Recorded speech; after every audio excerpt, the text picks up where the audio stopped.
Let's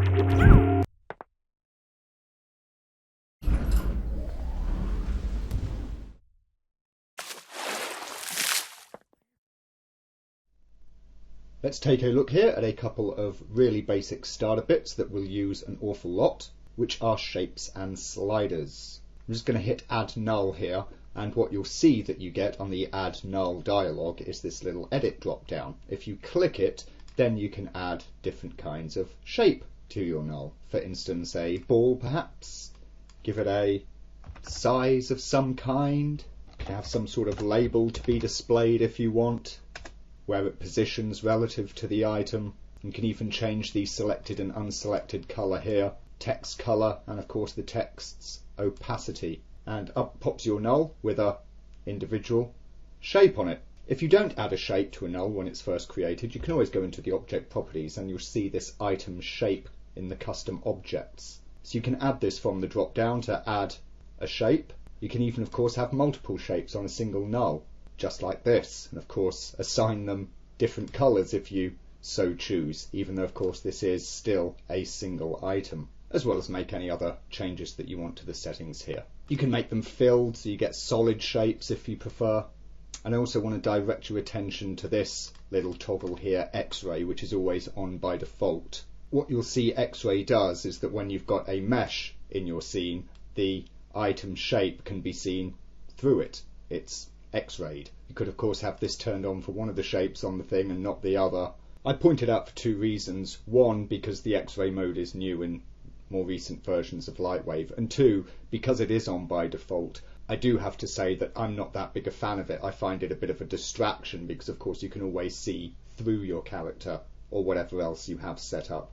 I tend to prefer having item shapes that fit around the character and don't, of course, view transparently through them. I will make note of one place where it might come in useful. We saw a note back in the rotations and orientations video back in Foundations about using offsets on items to prevent gimbal lock, and the shoulder being an example of one.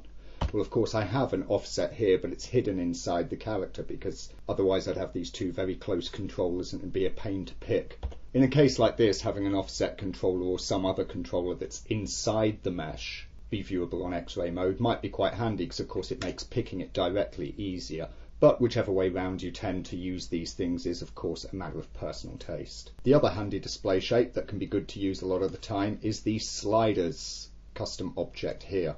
What this does is give you a little bank of sliders that can have channels associated to them, which can then be dragged in the viewport to control those channels, much as we might use the little drag, slide, spinners down here. When you double click to pop open the interface, you'll see all of the channels that are available in your scene, and you can pick whichever of them you like and just add them to the list of channels that will be available here. You can reorder the list by moving things up or down as you like, remove things if you decide to take them off. Change the range, of course, that the slider goes between. So for instance here on position Z, that's going between 0 and 1, so dragging the slider would take, in this case, the camera between 0 and 1 meter on its Z channel.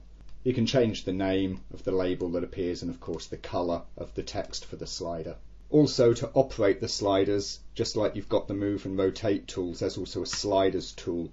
Use that to grab and actually manipulate the sliders themselves. And we can see here exactly what we get going on. One important note is that I did say channels in slider banks. Notice here I've set up a position item constraint on my camera, it's just constraining to the light, and I'm going to add an envelope to that channel. This makes the channel available to Lightwave. Hence, if I come into sliders now, you'll see that I've got the pos item blend has appeared in the channel list for the camera now. Previously it didn't exist because I didn't have an envelope on it. So I suppose maybe a better thing to say would be envelopes in the scene. But you can add those to slider banks as well, and that will let you control any such values like that.